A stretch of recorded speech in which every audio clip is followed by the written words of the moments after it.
aquí. La idea de este cierre y de este conversatorio es hacer que ustedes tengan un diálogo entre ustedes sobre distintos temas en distintos bloques. Lo planificamos en 4 bloques. Y la idea es que tengan aproximadamente 10 minutos, o sea, ustedes disponen de cuánto necesitan, pero 10 minutos cada uno. Si quieren, vamos a ir alternando de quién responde primero y quién responde segundo.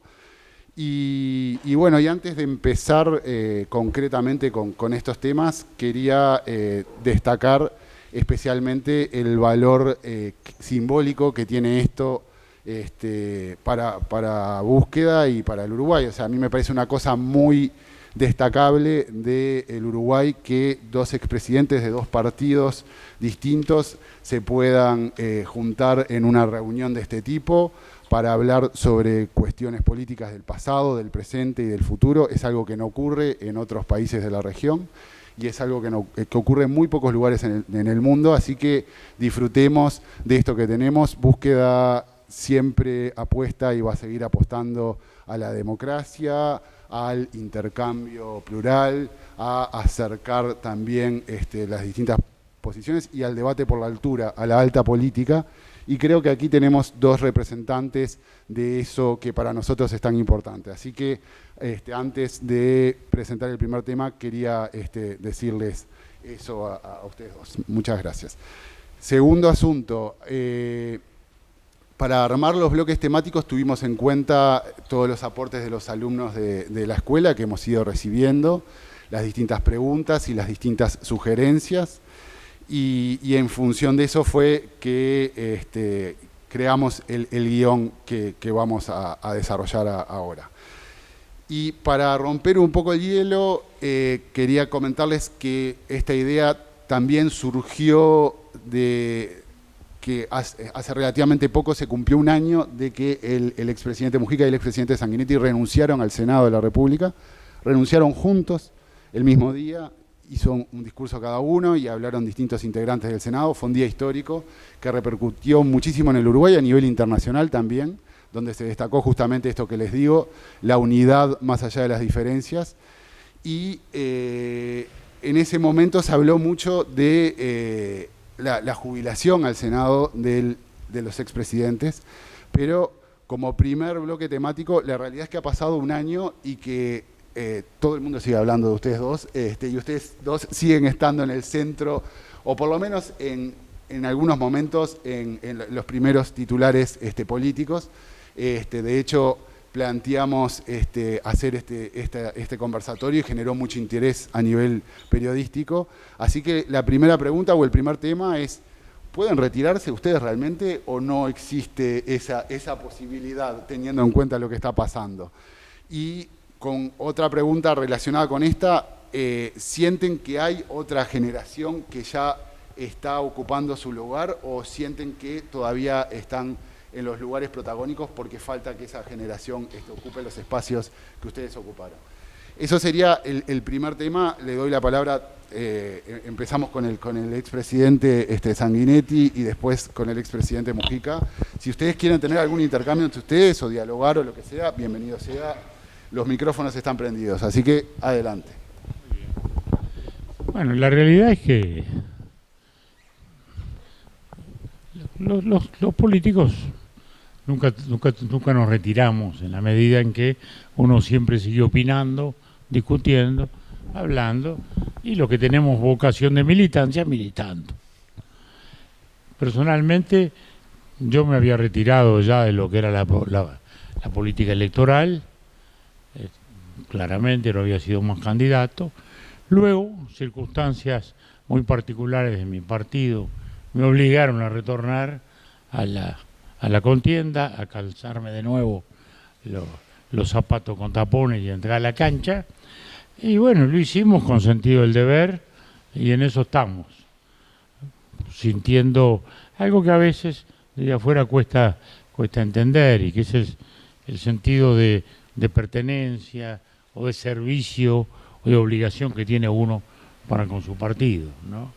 Y por esa causa estoy en esta última etapa en la cual arranqué motivado por circunstancias cuando ya había pensado que estaba en otra situación. Y ahí ya en el 2018 arranqué con la idea de la coalición, hablando con la calle y la Rañaga y tal y cual.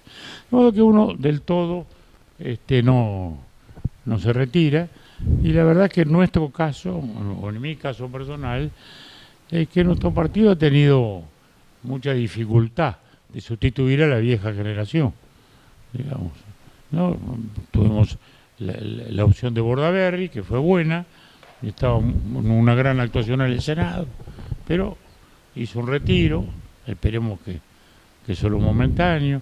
Después vino la esperanza o la perspectiva de Talvi, que terminó de un modo drástico, y de ese modo, bueno, la verdad, el Partido Colorado le ha costado mucho el proceso de renovación, y por esa causa, y sigo yo en la Secretaría General, soplando la llama para mantenerla viva. Ahora, después estamos siempre en el debate, y hoy mismo en La Nación estaban hablando de nosotros dos. Sirven en un artículo que se titulaba Sana Envidia, hablando de esta circunstancia de nuestro retiro y bueno, y de la dificultad que tiene Argentina para la convivencia política. Expresidente Mujica. Creo que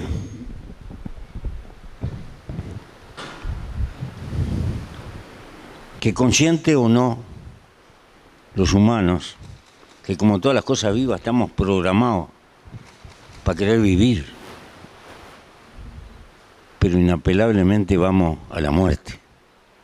Vaya contradicción, amar la vida y saber que nos morimos.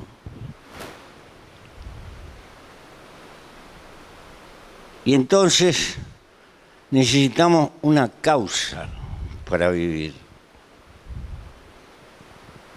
Desde luego que está la necesidad material de cubrir las necesidades, pero consciente o inconscientemente necesitamos una causa que justifique el milagro de por qué estamos vivos. Uno tendrá una explicación religiosa, otro puede ser el juego de un deporte, otro escribir libros, otro estudiar ciencia, y nosotros, animales políticos. La política es una pasión, no es una profesión. No se es político para ganar un sueldo, para vivir. Se es porque es una llama interior que nos da un sentido de la vida. No estamos porque nos obligan, estamos por vocación. ¿Que todos los seres humanos somos iguales? No, señor. Tengo un amigo que tiene como 90 años, por ahí 92 años, y le digo, ¿y usted cuándo para? Es una máquina para hacer plata. De los negocios más inverosímiles que pueden existir. Desde la producción de salmón en el coso al pase de Forlán. Yo qué sé, no importa. Pero una máquina para hacer plata. Es una pasión, una canaleta. Bueno, la mía, una cosa es que uno ocupe cargos de representación, se tenga que bancar discursos en el Senado, algunos de los cuales hace 20 años me le cambian de fecha nomás. Todo eso, que es bastante insoportable. Y otra cosa, abandonar la pasión política. Bueno, y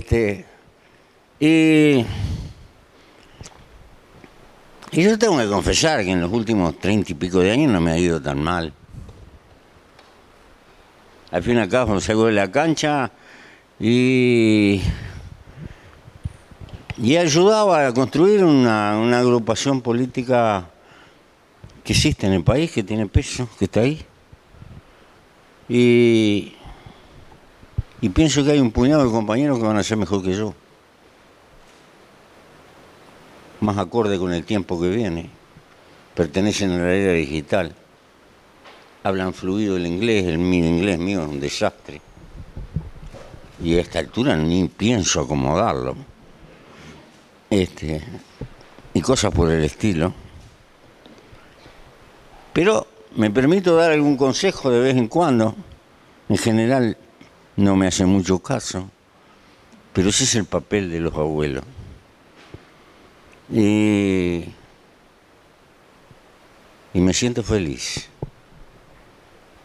Me voy a morir siendo feliz. Es un lujo que mucha gente no se lo puede dar.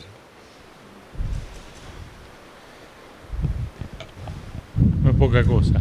No es poca cosa. Y claramente la pasión. Yo hago dos comentarios. Sí. Uno primero es que en lo personal yo tengo en realidad como primera vocación el periodismo, más que la política. Mi vida fue siempre periodística y política a la vez y sigue siendo. Y cuando había dado un paso atrás, digamos, en la política activa, era para dedicarme justamente a seguir escribiendo, ¿no? Porque he escrito mucho con sentido periodístico, ¿no? Escribí una biografía de Figari, por ejemplo, sí, tratando de narrar lo que era esa figura importante. He hecho mucho periodismo de arte, mucho periodismo de historia, mucho periodismo de muchas cosas, y tenía varios proyectos. Algunos han quedado postergados. Espero ahora retomarlos, si me puedo liberar en algún momento. Bueno, de modo que esto es importante. Ahora, hago un comentario cuando usted, Pepe, dice la política no es una profesión. Bueno, es una pasión. Yo diría que no hay una profesión bien llevada si no es con pasión, ¿no? Sí. Porque el médico es un profesional. Pero si no tiene pasión no va a ser un buen médico, ¿no? y el periodista lo mismo. Y en la política lo mismo. Pero hoy día, desde mi punto de vista, cada día la política es más una profesión en la medida en que la sociedad es compleja, el Estado complejo, aprender muchas cosas. Y después que uno pasa por el gobierno, también sabe que se requieren muchas cosas para poder manejar razonable y dignamente esa máquina tan compleja que es el Estado. Entonces sí, yo diría que convive la profesión con la pasión. Muy bien. Sí, desde luego. Y claramente la pasión no se termina. Eso, hasta el último día la militancia va a estar presente. Sí, sí. Muy bien. Bien. Ahora, la otra parte de la idea es dividir en pasado, presente y futuro. Y empecemos con el primer bloque, que sería el pasado.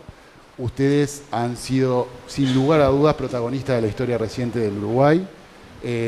Desde antes de la dictadura y de la postdictadura, y de los últimos años, ni que hablar.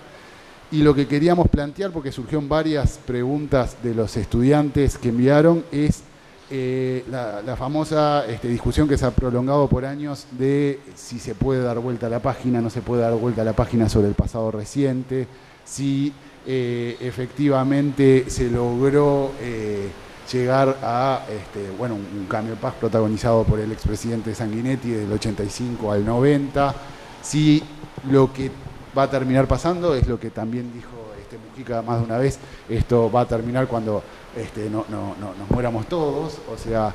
Me equivoqué. ¿Qué? Me equivoqué, tampoco va a terminar. Tampoco va a terminar, bueno, esa es la pregunta. Y bueno, de hecho, también mencionar algunos temas que siguen en discusión. Por ejemplo, una de las grandes discusiones de estos días es qué hacer con el tema de los mayores de 65 años, si darle prisión domiciliaria o no darle prisión domiciliaria. Hay un proyecto concreto, está relacionado también con temas del pasado reciente. Bueno, entonces, en función de eso, el bloque temático que le queríamos plantear es como protagonistas de ese pasado y también indirectamente de este presente. ¿Consideran de que ha evolucionado la sociedad uruguaya, que pudimos avanzar hacia un lugar distinto, que no hay vuelta atrás? ¿Cómo están viendo esa situación? Y empezamos con el expresidente Mujica, si invertimos el orden. Los intelectuales y la intelectualización de la historia es una cosa muy sabrosa.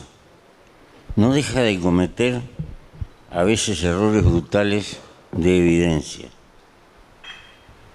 Yo fui presidente de la República, me eligió la gente, me botaron la cara de perro. ¿Qué les importó mi pasado ni nada de lo demás? ¿No se hacen esa pregunta?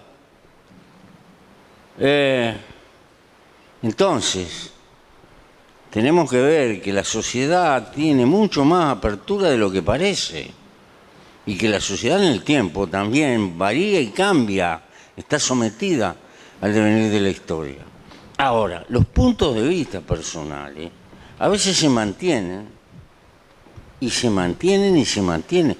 Si yo me pongo a discutir con el doctor Sanguinetti, a quien aprecio mucho, de la figura de Flores, seguramente que tenemos un lío. Seguramente, ¿verdad? Y bueno,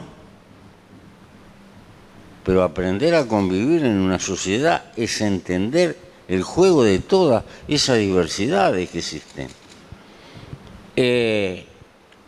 Entonces, si el pasado está superado, se pudo haber superado con mayor inteligencia. No tuvimos. Nos faltó Mandela, nos faltó una justicia restaurativa, nos faltó una apertura de ese tipo, probablemente. No tanto para cobrar, sino para hacernos cargo.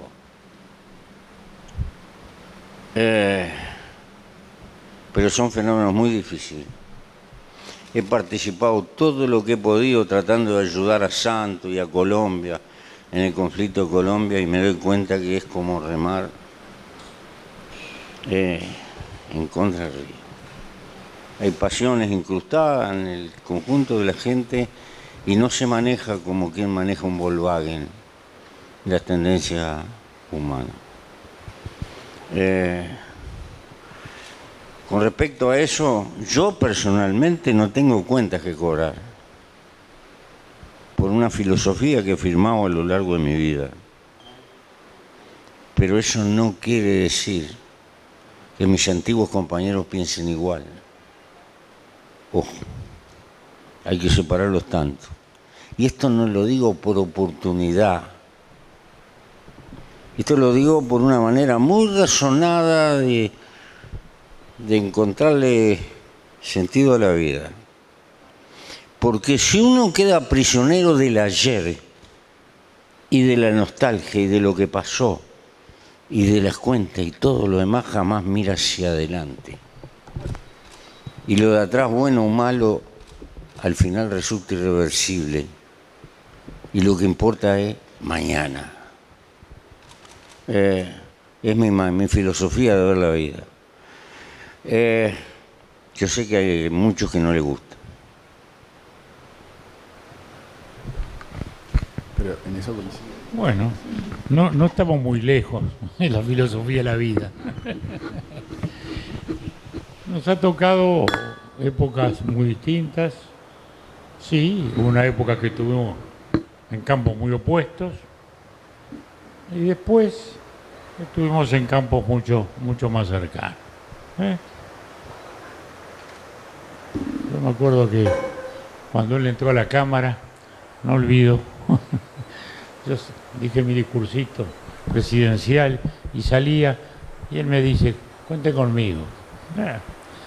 Y creo que eso es importante en la medida en que coincidimos en mirar para el futuro. Siempre miramos para el futuro. Es más, a veces me reprochan muchos de mis correligionarios u otra gente. Dice, bueno, pero ustedes no han discutido sobre la historia reciente y han dejado de instalar una historia distinta. Digo, miren, yo deliberadamente no discutí sobre historia reciente desde el ejercicio de la presidencia. Nunca discutí. Porque eso nos enzarzaba y nos ataba al pasado. O mirábamos para adelante, con todos los aciertos y los errores propios de una transición, o quedábamos prisioneros de odios, prisioneros de episodios que teníamos que dejar atrás inevitablemente que queríamos construir el futuro. Ahora las sociedades evolucionan y pasan cosas, vienen generaciones nuevas. Nuestra generación hizo la guerra, hizo la paz. Hicimos las dos cosas. Y la paz cuando la hicimos. Luego, naturalmente, vienen generaciones nuevas y van sintiendo las cosas distintas. Miren lo que pasó en España, miren lo que pasó en Chile. En España se hizo la paz de un modo u otro, vino la transición, Adolfo Suárez, difícil transición.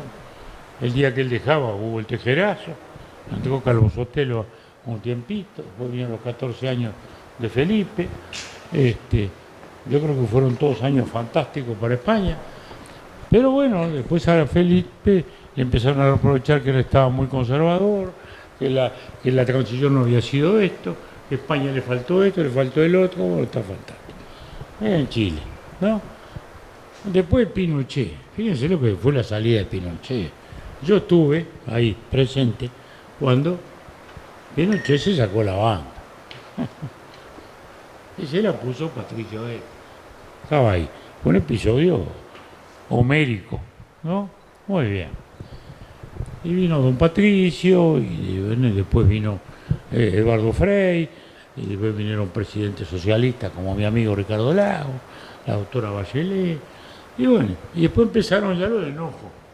¿Y por qué no hicieron este? ¿Y por qué no hicieron el otro? ¿Y por qué no hicieron el más de acá? El más de allá. Y sí, en la primera etapa yo les aseguro que era surrealista. Cuando uno compara lo nuestro con eso, era surrealista.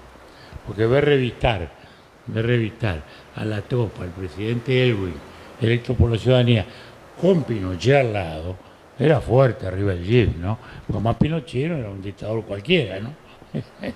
Era el paradigma, digamos, ¿no? Bueno, o sea, cada uno la llevó como pudo, pero Chile se pacificó y logró reconstruir su democracia y su convivencia. Y que ese es el gran objetivo, porque al menos eso es lo que importa.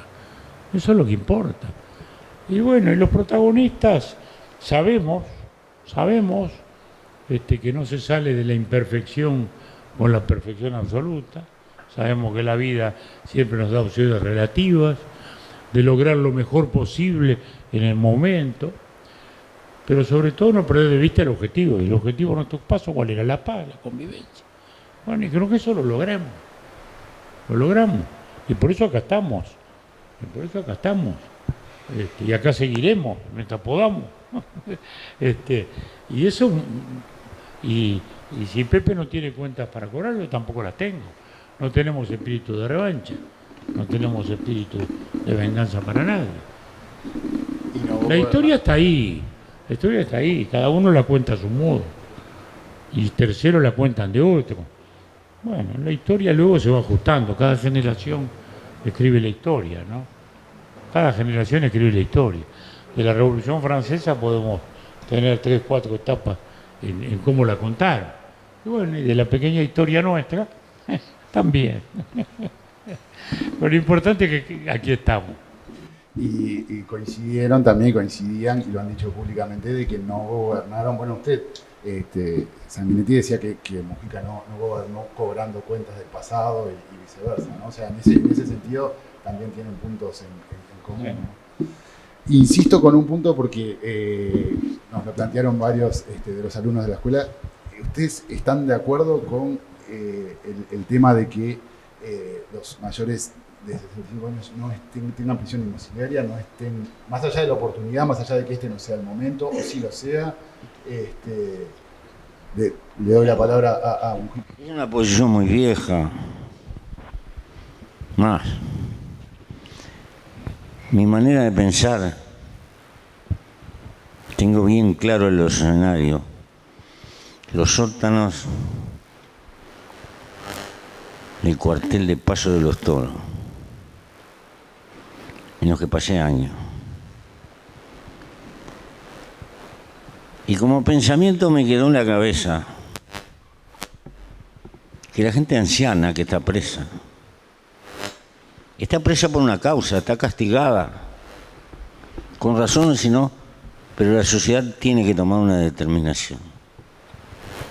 Pero de determinada altura de la existencia, cuando el ser humano se va acercando a la muerte, tenemos que pensar que un preso es un dolor para una familia. Y que lo más probable es que esa familia no tiene responsabilidad ninguna en la responsabilidad de... Y que yo cuando estoy castigando a un anciano, estoy castigando también a una familia probablemente anciana. Mi posición, mi visión filosófica, váyase a morir con su familia. Para los presos en general, definido, es una manera de pensar por qué. Porque yo estuve preso y sé lo que sufrieron las familias. ¿Y qué responsabilidad tenían las familias?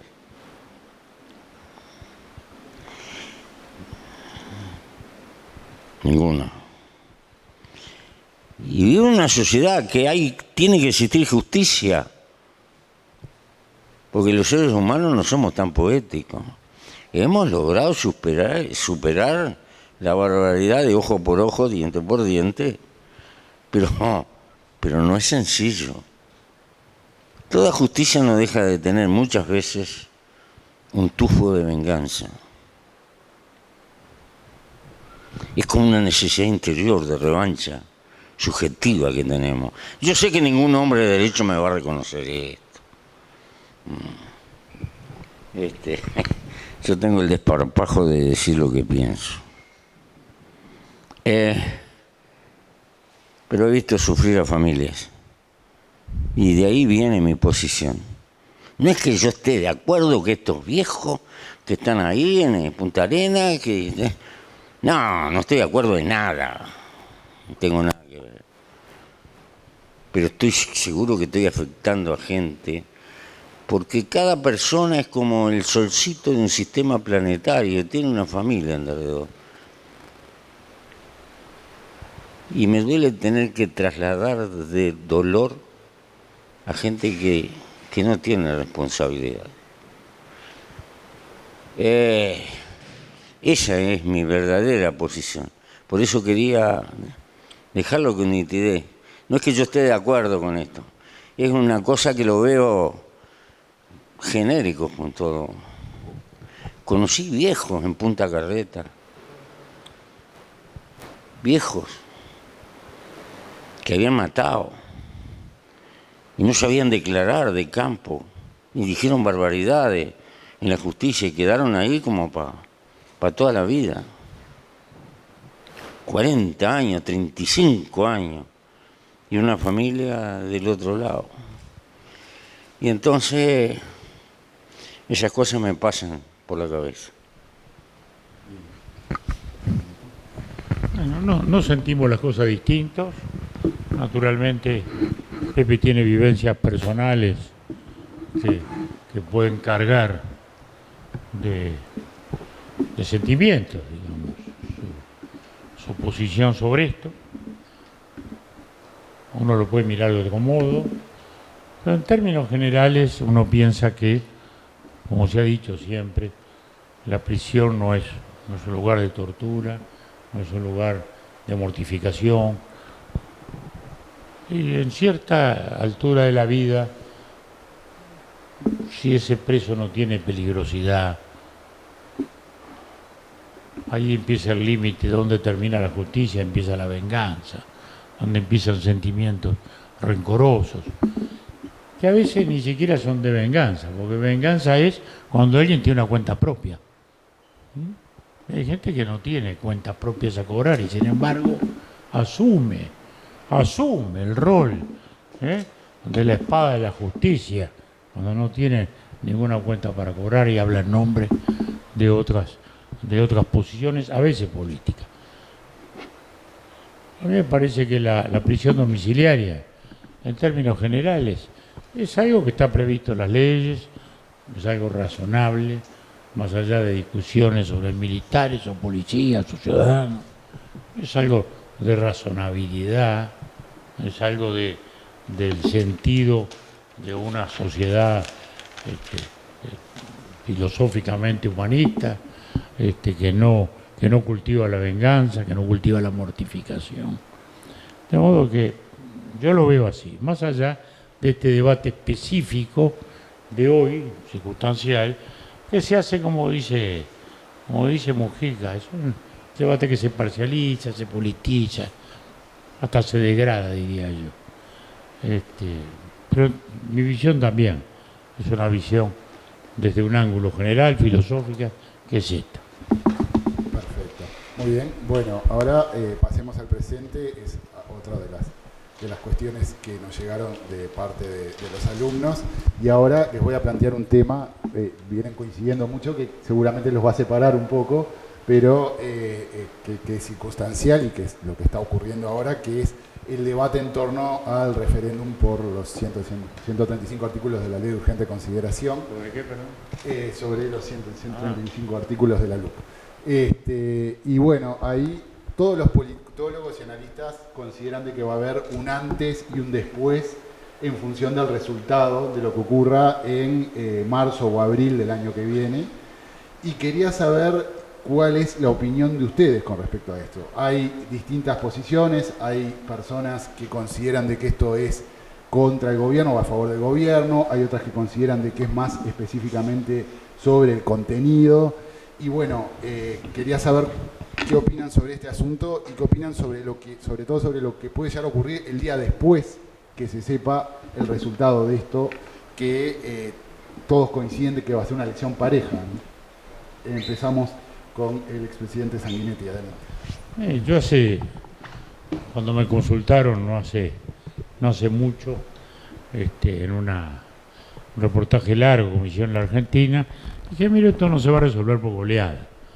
Esto va a ser para un lado o para el otro una elección relativamente pareja, en la medida en que, más allá de nuestra voluntad, de nuestro deseo y de la sustancia de la ley, inevitablemente va a pesar mucho la opinión política oficialista o el sentimiento opositor. Eso es inevitable, es humano, ¿no? Lo que no me gusta es la oportunidad del referéndum. Yo he sido siempre muy contrario a las elecciones de medio término, precisamente por eso, pues dificultan mucho la gobernabilidad. La Argentina creo que es un buen ejemplo de lo que no debe ocurrir en esa materia, porque el gobierno termina siempre en campaña electoral y la oposición también, lo cual no es bueno. No es bueno ni para uno ni para el otro, porque la oposición se siente obligada a cuestionar todo el tiempo y el gobierno a broquelarse en su posición. Y esto, por las circunstancias casuales, si se quiere, por las circunstancias casuales, termina siendo una elección de medio término. Ha habido otros referéndums distintos, por ejemplo el de la famosa caducidad fue ya en el año electoral, o sea que fue parte de la elección, fue parte del proceso electoral, fue en abril y en noviembre elegimos gobierno. Esto es bien una elección. La ley de empresas públicas que también tuvo el de la ley de empresas públicas que fue más en la mitad del gobierno, ¿no? Sí, creo que un poco antes, no recuerdo bien exactamente. Pero bueno, son elecciones que inevitablemente tienen esas connotaciones. O sea que se contaminan del sentimiento opositor o del sentimiento oficialista. En cuanto a la ley en sí, por eso digo, eso es lo que se carga encima de la ley. Y eso es lo que naturalmente lo genera, digamos así, las mayores pasiones. En cuanto a la ley en sí, bueno, yo defiendo la ley porque creo que es una ley que establece derechos diversos, de diversa magnitud, de diversa naturaleza, introduce una serie de cambios que el gobierno había propuesto ya en la campaña electoral. O sea que la ley no ofrece ninguna novedad con relación a lo que fue la campaña electoral, a lo que fueron los acuerdos que se realizaron y a la propia propuesta que se discutió mucho antes ya de que el propio presidente de la calle Pou entrara en funciones el 1 de marzo, porque ya esto lo puso en el escenario mucho antes y así lo estuvimos discutiendo. Personalmente creo que es una buena ley, la estoy defendiendo y la voy a seguir defendiendo. Naturalmente, sí, esto se va digamos así, se va más allá de la apreciación de cada punto de cada ley, ¿no? va a haber una contaminación de ese otro sentimiento. Y bueno, ¿qué va a pasar después? Bueno, tampoco va a ser el apocalipsis. Estamos en una vida democrática, donde los pronunciamientos populares se respetan. Han pasado muchas veces, como decimos, favorables a la posición del gobierno, contrarios a la posición del gobierno, ¿no? Fue favorable a la del gobierno, por ejemplo, en el 89, como hablábamos. Fue contraria a la posición del gobierno en la ley de empresas. Fue favorable a la posición del gobierno en la ley del marco regulatorio y en otras ocasiones. Y en esta, bueno, yo creo que sí, va a ser relevante, va a ser importante en cuanto se trata de instrumentos en los cuales el retorno hacia atrás genera inevitables consecuencias polémicas. Así veo este tema. Muy bien. ¿Pica? Yo tengo una visión. Primero, no hay ningún apocalipsis en juego. No me subo en el coso de que es dramático o algo así. Creo que fue mucho más importante desde el punto de vista efectivo aquel referéndum en que paradojalmente estuvimos concordando de frenar la enajenación de las empresas públicas, que hubiera sido muy peligroso para el Uruguay. Primero no tengo ese... Pero el recurso global que se usó lo veo peligroso en el tiempo. Porque una de las características con las que se puede criticar al Uruguay y elogiar, paradojalmente, que no es un país saltimbanqui de cambios bruscos. Será lento, pero es previsible. Ha generado un prestigio de estabilidad institucional en general. Esto, que no se da en cualquier país. Y esa es una riqueza que tiene el Uruguay. Ahora, si un gobierno de signo distinto asume y se manda un brulote de 500 artículos con un aire como refundador de cambio brutal, ese recurso está creando una realidad política que se va a transmitir en el tiempo, que algún día va a llegar un gobierno de otro signo y va a ser lo mismo, y va a estar históricamente justificado. Y vamos derecho a un proceso de argentinización de la política, de confrontación de bloques, que es una pérdida de un capital que tiene el Uruguay. Dentro de su pequeñez, esa estabilidad que puede presentar. Y si estoy hablando no de los contenidos, del recurso, de toquetear rápidamente por encima de las posibilidades del Parlamento y de la discusión del país, con un sentido de urgencia, que es muy propio del realismo. No es la primera vez en lo que tenemos memoria histórica. Ese sentido de urgencia. Llegamos y tenemos que hacer. Y lo creo fantásticamente peligroso. Después están los contenidos. Para mí esos 130 artículos no cambian demasiado la historia. Ni son ningún drama de que una cosa o de la otra. Tienen su importancia relativa, si no, no estaríamos en esto. Pero no acompaño esa visión apocalíptica de que es una elección de medio término, porque el Parlamento va a seguir haciendo lo mismo. Espero que sea un poco mejor que el que tenemos. Dicho sea de paso. Saquen un poco la cuenta de las cosas que ha aprobado el Parlamento. Bueno. Y el gobierno va a ser el mismo.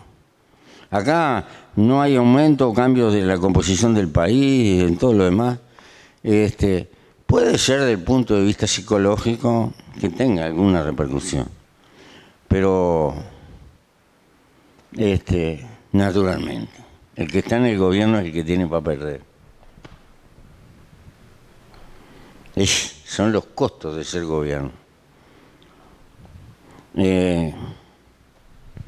Sobre el tema del mecanismo. No, yo discrepo en que haya una pasión refundacional y de que esto sea un tique realista, porque no es así.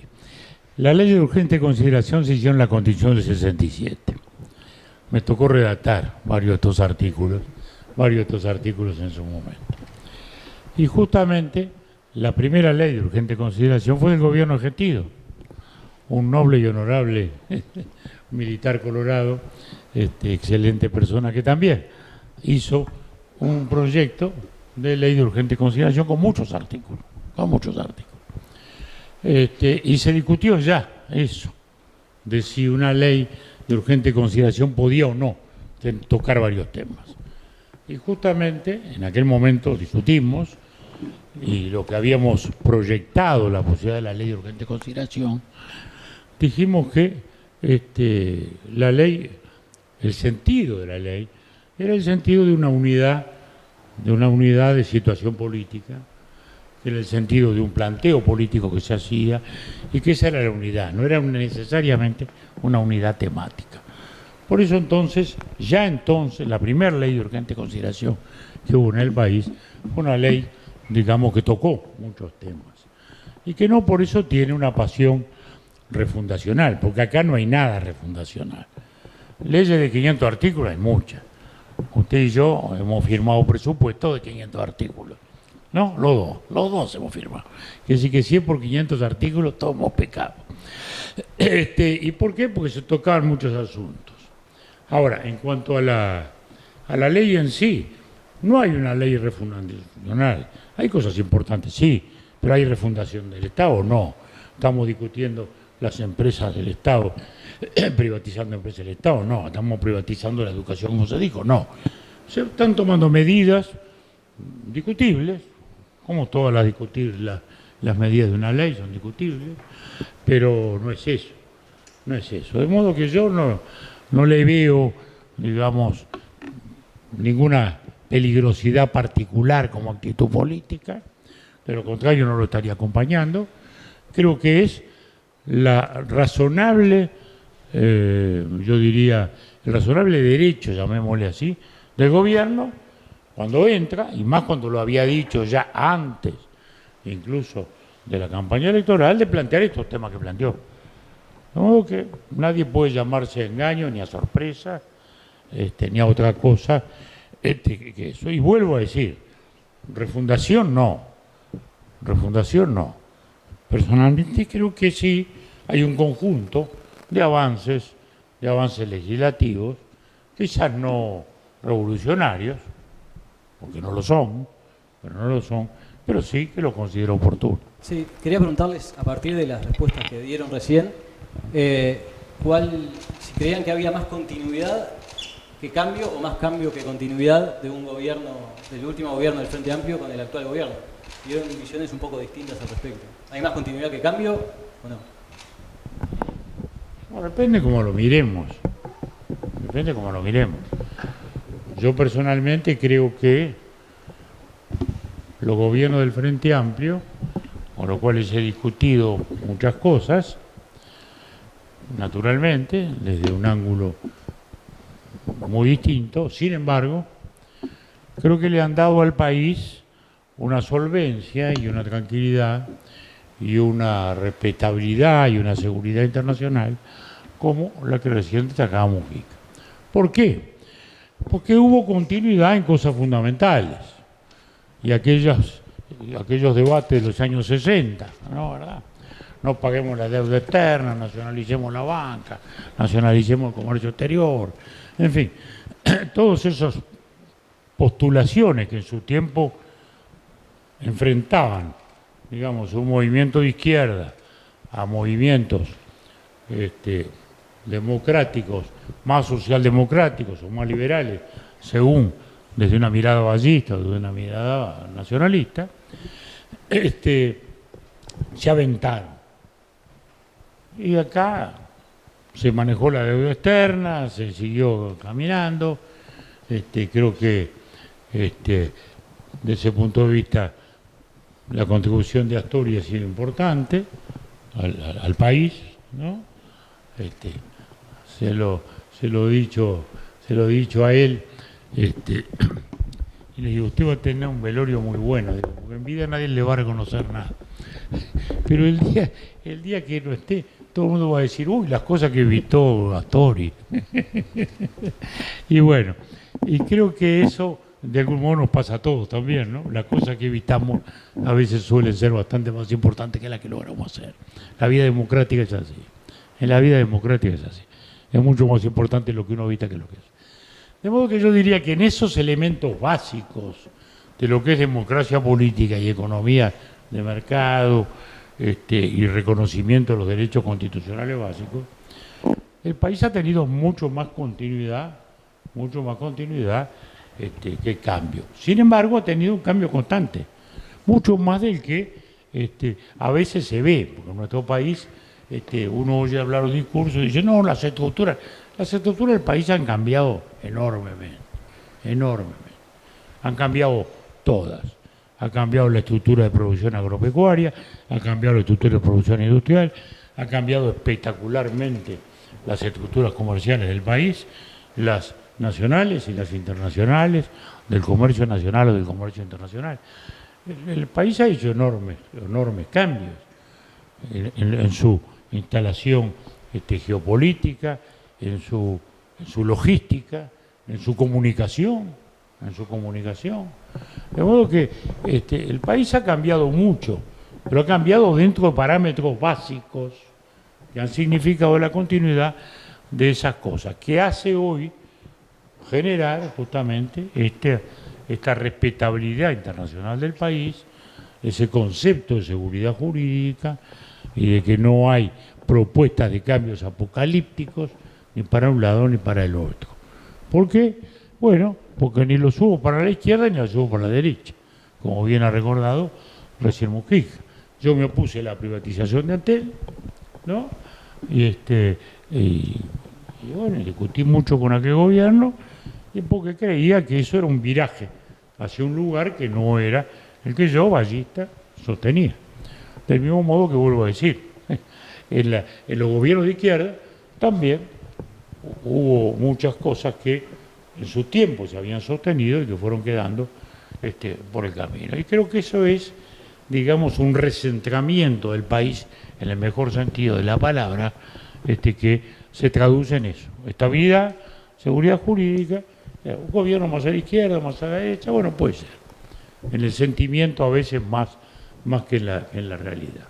Yo pienso que los humanos no podemos escapar a la época que nos toca vivir. Y en la época está preñada de cambios que son permanentes. Hay cosas que podían conseguirse hace 40 años. Si yo le digo a una persona de 1970, mira que la Unión Soviética se va a disolver, me dice, estás loco. Estás loco, ese monstruo. Sin embargo, mi compañero el viejo Sendí, en la primera convención que tuvimos cuando salimos de la cárcel, lo dijo. Eso termina disuelto, termina deshecho y casi lo matan. Casi lo matan. Fue el primer tipo que yo sentí que pronosticó. Pero tenía esa característica que él largaba el bochazo y después no fundamentaba por qué pensaba eso.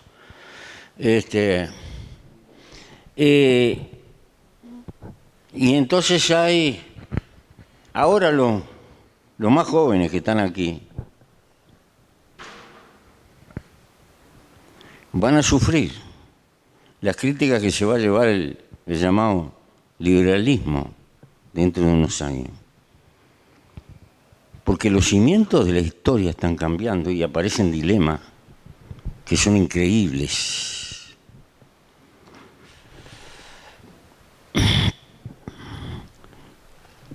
El Club de Roma decía ya en 1970, si vivimos en un mundo finito, con limitación, el crecimiento de la economía no puede ser infinito y las necesidades no pueden ser infinitas porque establecen una contradicción, no va a ser sustentable. Esto lo decían en 1972. Ahí surgieron las teorías de sostenibilidad y de sustentabilidad. No es solo el problema del cambio climático, ojalá que fuera. Hay otro cúmulo de problemas que se están acumulando, que los van a vivir ustedes con magnitud. Y cuando digo ustedes, los jóvenes, que se están acumulando. Lo histórico es eso. Lo que hemos vivido nosotros todos es historieta. Lo histórico es lo que se le viene encima a ustedes, los jóvenes. ¿Por qué? Cuando yo era presidente, el 9 de mayo del 2013, la composición de la atmósfera llegó a trasvasar 400 partes por millón de concentración de anhídrido carbónico. En la era preindustrial apenas tenía 250. Ahora no sé cuántas son las cifras. Pero lo mismo se puede hacer con respecto a la acidez del mar o al nitrógeno del aire que estamos utilizando en la industria de la fertilización, o en la cantidad de vidas que están desapareciendo. Ese costo lo va a pagar la humanidad, porque no podemos frenar. Y no es un análisis apocalíptico, yo estoy contra la visión apocalíptica. El problema tampoco es ecológico, el problema es político. Hemos generado una civilización que no podemos gobernar. Porque ¿quién le pone cascabel al gato para tomar las medidas que hay que tomar? Entonces, esa va a ser la crítica de vuestra generación. La mía tiene otras, pero ya están enterradas. Ha cambiado mucho todo. Nosotros también hemos vivido una revolución. Cuando llegamos al gobierno no había Wikipedia. Ni celulares tampoco, ni teléfonos celulares. Ni celulares. Empezaron en ese entonces. Cambió mucho también. El Club de Roma establece y propone el crecimiento cero. No, crecimiento cero. Informe Meadows, 1972. Porque decía que éramos 3.000 millones. Sí, que no podíamos vivir. Y que no íbamos a poder tener la alimentación suficiente y los recursos suficientes. Éramos 3.000 millones. Y había 1.500 millones de pobres en las estadísticas, digamos, oficiales. Hoy somos 7.500 millones de personas, ¿no? Y no pasó lo que se decía. Porque felizmente el desarrollo científico permitió desarrollos que entonces no se veía. Es más, creo que con ese crecimiento poblacional, si hubiéramos tenido crecimiento serio, hubiera estallado el mundo. Por suerte se siguió creciendo y vino la Revolución Verde, ¿no? Y salió la India del hambre, y salió después la China del hambre, y hoy somos, como digo, 7.500 millones más o menos, y se estima, la estimación oficial de pobres en 1.000 millones, 1.200, que sí, es una afrenta todavía, pero también es porcentualmente una sociedad bastante más equilibrada que la que teníamos entonces. Y hemos vivido una revolución extraordinaria, que sigue, eso sí, que sigue, por supuesto que va a haber críticas a esto, ¿no? Las cosas que uno ha visto en materia de medio ambiente han sido fantásticas, ¿no?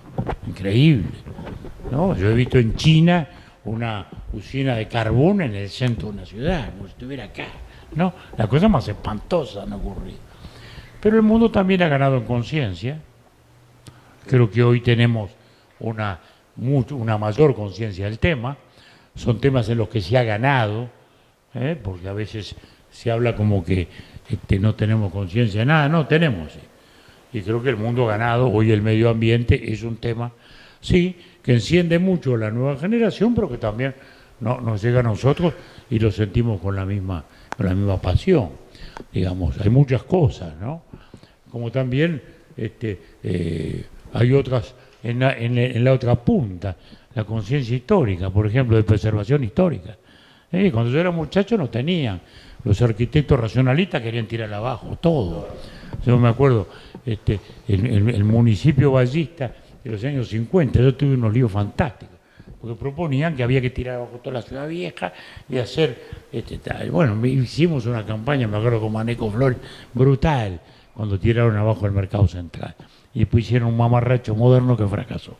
Es decir, hay muchas cosas de valores que han ido cambiando y han cambiado mejor. La propia situación de la mujer es evidente, que uno de los avances mayores que hemos tenido en los últimos 40, 50 años. Es decir, ahora tenemos un tema, sí, gravísimo, que es tremendo, que es cómo ajustamos esta nueva producción y la necesidad de empleo de la gente. Y ahí yo veo un desafío complicadísimo. El tema del empleo es difícil buscarle la vuelta. Es muy difícil. ¿Por qué?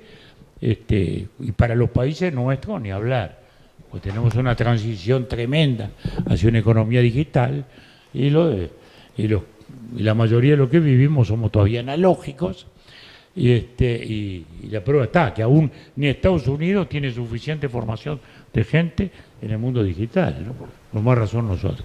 Ahí yo sí veo una situación compleja, muy compleja, la del empleo, ¿no? La del empleo. Muy bien. Bueno, pasamos al último bloque, ya con una idea más de cierre, que tiene mucho que ver con todo lo que ha pasado esta noche, que es pensando en el futuro, pero pensando en el futuro más concentrado aquí en Uruguay. Aquí ya se empezó a hablar, al igual que en otros países de la región, sobre una eventual grieta, sobre si en Uruguay hay una grieta o no hay una grieta. Da la sensación, por lo que está pasando aquí hoy de noche, que no la hay, o por lo menos en este caso no la hay. Pero bueno, ahí la pregunta y el eje de la discusión es si les parece que sí se está formando, teniendo en cuenta lo que está pasando con las nuevas generaciones y con las redes sociales, y si ustedes consideran de que Uruguay puede llegar a evolucionar en el corto o mediano plazo a una situación similar a la que en la que están otros países hoy, ¿no? Como es el caso de Chile, con una segunda vuelta con dos candidatos que son bastante extremos, o lo que ocurrió en Perú también, con dos candidatos que son bastante extremos, o lo que pasa también en otros países de la región, como Argentina o como Brasil. ¿Consideran de que ese escenario, teniendo en cuenta lo que pasa en la política hoy, puede llegar a ocurrir, o que todo lo que decían de este pasado y presente es inviable que eso se desarrolle en este país? Y si existe o no existe grieta. Empezamos con Mujica. Yo creo que no pega mucho con la vieja idiosincrasia uruguaya. Pero está hablando un viejo de 86 años. Capaz que le estoy agarrando de aquí a Pando. No puedo interpretar la sensibilidad que pueden tener las nuevas generaciones. Por tradición, por un modo de ser, que no empezó con nosotros. Yo conocí al presidente Luis Valle siendo un pibe. Iba con una jardinera, me paraba a comprarme flores. Y venía manejando él su auto. Y salía con un perro a ver, se estaba haciendo el estadio de Cerro en la época. El Trócoli, exacto. El Trócoli, Chegoro. Y conocí ese Uruguay. Es casi una tradición. Y he leído historia. Don Pepe Valle salía caminando de la casa de gobierno y iba al día, y la gente lo paraba y gritaba. Es una característica del Uruguay, si se quiere un poco aldeano, pero que nos da ventaja. La ventaja de lo pequeño, de lo familiar, de lo que todos nos conocemos. Me cuesta pensar un Uruguay partido en bloques que se odian. Pero todo puede cambiar, también la vida me enseñó. Como me tuvieron años de un cuartel a otro, 2 años en uno, en otro. Aprendí esta cosa, siempre se puede estar peor. Es decir, mis sentimientos son de que hay que trabajar para que no haya grieta, de que haya un reconocimiento expreso, una fraternidad expresa, un poder hablar, porque la democracia tiene muchísimos defectos, pero es inconmensurablemente superior a cualquier otra fórmula. Y supone intercambiar, discutir, cambiar, corregir, dialogar. Y supone relaciones personales. Las relaciones personales son un capital subliminal que no se puede medir. Y es muy importante tener relaciones personales con gente que piensa distinto. Es lo que atempera la coexistencia de una sociedad. Cosa curiosa, estas cosas se estudian en el marketing empresarial y parece que en la política no tienen valor. Yo creo que tienen valor. Bueno, por todo eso, pienso que no. Pero ¿hasta cuándo sobrevive lo mejor del Uruguay? Así con este avance de la civilización digital y estos disparates que cualquier estúpido sin poner el rostro dice cualquier disparate y envenena todo, no sé. No puedo responder si eso no termina generando cambios también por el impacto que tiene. El futuro no lo tiene nadie comprado, pero el futuro también lo podemos hacer nosotros. Ayudar, por lo menos ayudar a hacerlo. Y creo que eso es lo importante. El Uruguay a veces se le mira un poco idílicamente. En el país siempre hubo tremenda confrontación. Y luego siempre un momento de paz. Esa es la realidad, ¿no? Rivera y La Valleja se enfrentaron, terminaron abrazados la vida, ¿verdad? Y así podemos seguir recorriendo toda nuestra historia con enfrentamientos muy fuertes, ¿no? Hasta 1904 fue en el campo de batalla. Y después tuvimos las más diversas circunstancias.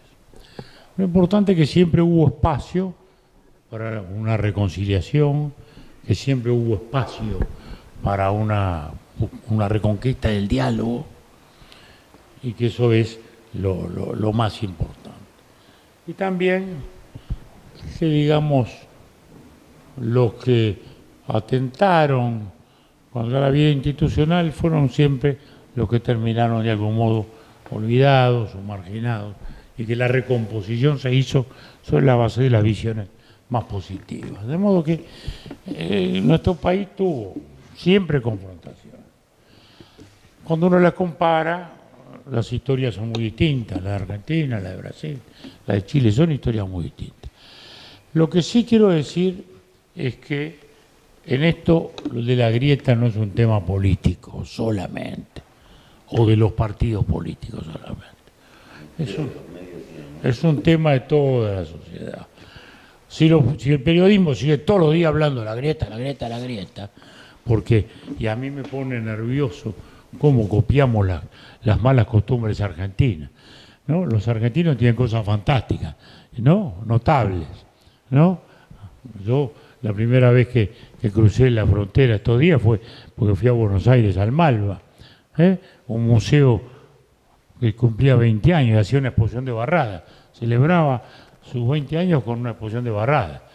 Y eso lo paga un empresario argentino, ¿no? Que también es un empresario argentino, que compró un terreno, que hizo ese edificio fantástico, que hizo un concurso, que puso su tal, que ha ganado mucha plata, pero la sigue poniendo en eso que está al servicio. Es decir, eso también es la Argentina, digamos, ¿verdad?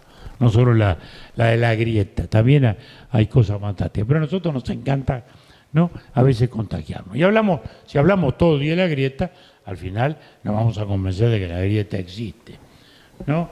Entonces, yo diría que nosotros, si hay grieta, somos el Poxipol, ¿no?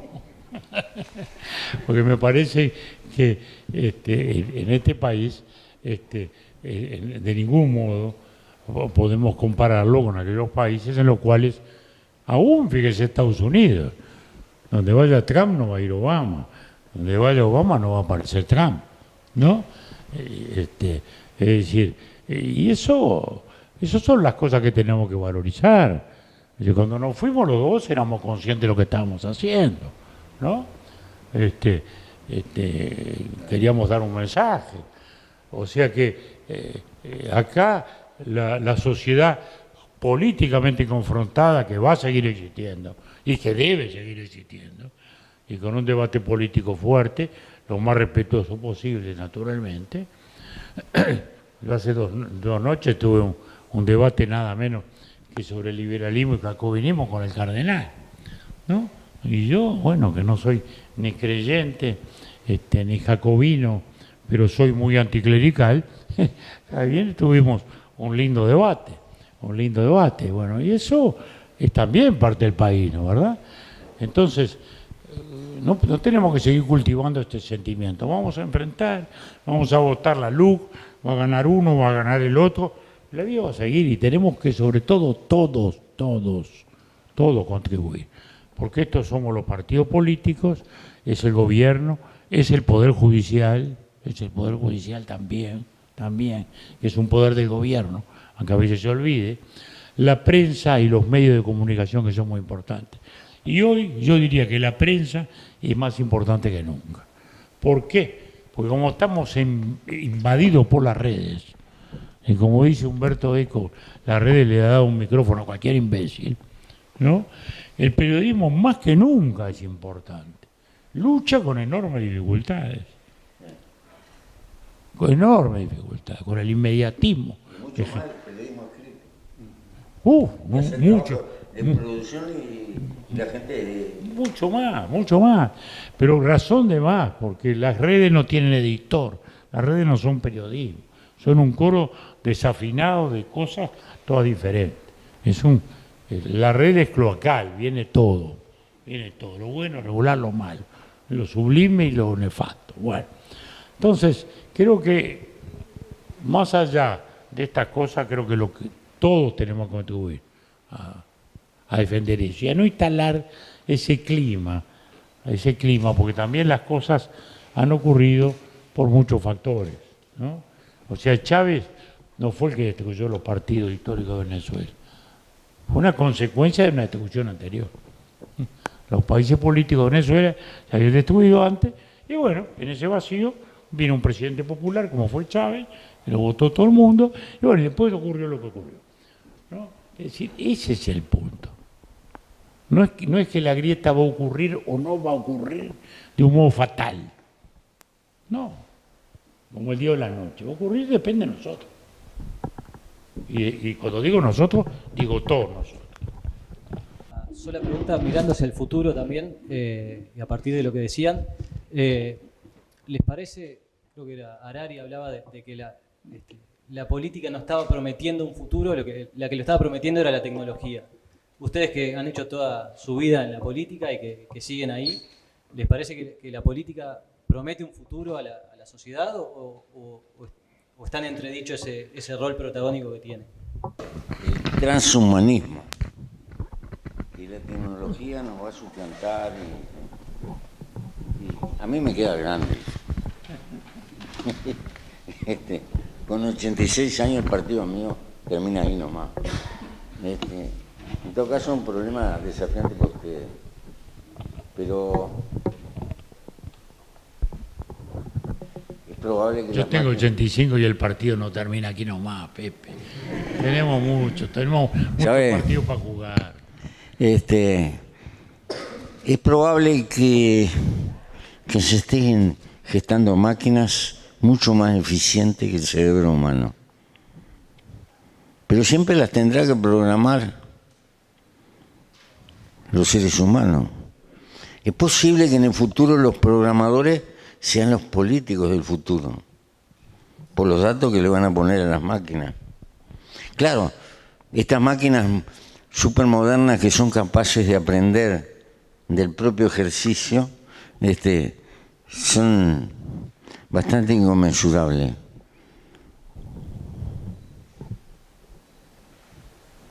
Pero un gatito o un perrito que le lleves a tu hijo es el juguete que más lo conmueve. Las cosas vivas tienen un algo que no tienen las máquinas, y eso existe arriba de la tierra. La diferencia del mundo inerte al mundo vivo, así sea un escarabajo, una rana, una araña, es otra cosa. Creo que la chispa de la vida no tiene sustitución. Es medio poético lo que digo, pero no puedo concebir un mundo donde la vida esté subordinado a lo que planteen máquinas brillantes. De pronto me quedo corto. Capaz que las máquinas gobiernan mejor que los políticos actuales. Las máquinas nos dan respuestas, pero las preguntas las vamos a seguir poniendo nosotros. Ese es el gran tema y esa es la sustancia. Toda etapa histórica está marcada por el cambio tecnológico, ¿no? Lo hemos visto en la historia, ¿no? La edad de piedra, la edad de la piedra pulida, la edad del bronce, la edad del hierro, la revolución industrial. Y sí, siempre. Y cada etapa tuvo que adaptarse a eso. Y hoy nos parece que aquello nos va a abrumar. Las cosas que se decían cada vez que ocurrió esta etapa también. Parecía que se iba a acabar todo. No, depende de los seres humanos y eso no lo... y las máquinas las hacen los seres humanos, las vamos a conducir los seres humanos. Son fuerzas que, bueno, y ese es el desafío de la política y de la institucionalidad. Para eso que están las instituciones, que eso es inmaterial. Eso es inmaterial. Eso también es parte de la humanidad, ¿no? Porque la Constitución, como decía Don Fruto, es un librito, ¿no? Pero en el librito está todo, digamos. Bueno, yo miro con un optimismo el futuro. Porque la historia a uno lo hace optimista. En definitiva hemos pasado apocalipsis espantosas, pero al final siempre salimos adelante. Y vamos a salir. Soy optimista, biológicamente optimista. Bueno, queremos agradecerles que estén acá. La verdad que es un honor tener a dos expresidentes en esta casa, como decía al principio de esta reunión, que se prolongó incluso más de lo previsto, porque siempre ocurre en estos casos. La verdad que un placer escucharlos. Espero que ustedes también lo hayan disfrutado como nosotros. Y bueno, simplemente cerramos por acá con un aplauso. Gracias por